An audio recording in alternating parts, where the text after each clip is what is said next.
সে অনেক দিন আগের ঘটনা বন্ধুরা। এক জঙ্গলে বাস করত এক শক্তিশালী বাঘমামা।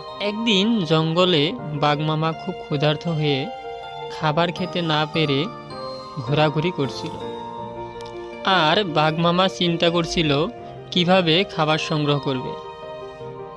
এরই মধ্যে বাঘমামা হঠাৎ দেখতে পেল একটি শিয়াল তার পাশ দিয়ে যাচ্ছিল। বাঘমামা শিয়ালটিকে দেখে বলল, শিয়াল ভাগ্নে, আমি খুব ক্ষুধার্ত, আমাকে কিছু খাবার খেতে দাও না। শিয়াল তখন মনে মনে ভাবতে লাগলো, এই তো কাম সারছে রে। বাঘমামা এখন খিদের তাড়নায় আমাকে না খেয়ে ফেললেই হয়। কিছুক্ষণ পর শিয়াল ভাগ্নে বলল, আমি তো হাঁস মুরগি খেয়ে কোনো মতে বেঁচে আছি। তোমার তো আর এত ছোটখাটো শিকার দিয়ে কিছু হবে না। যদি কিছু পেতে চাও তবে তোমার জন্য আমি একটা উপায় বের করে দিতে পারি। তখন বাঘমামা শিয়াল ভাগ্নেকে বলল। কি উপায় ভাগ্নে, বলো তো দেখি।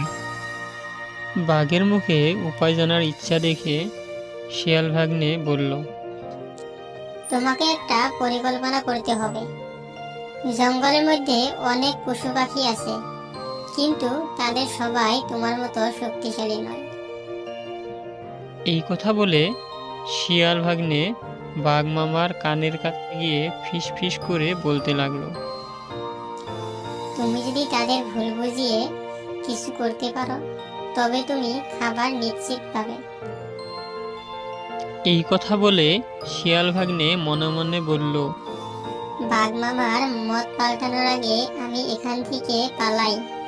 বাঘমামা খিদের কারণে এখন আমাকে না খেয়ে ফেলে। এই কথা বলে শিয়াল ভাগ্নে ওখান থেকে চলে গেল। বাঘমামা শিয়াল ভাগ্নের কথায় সম্মত হলো।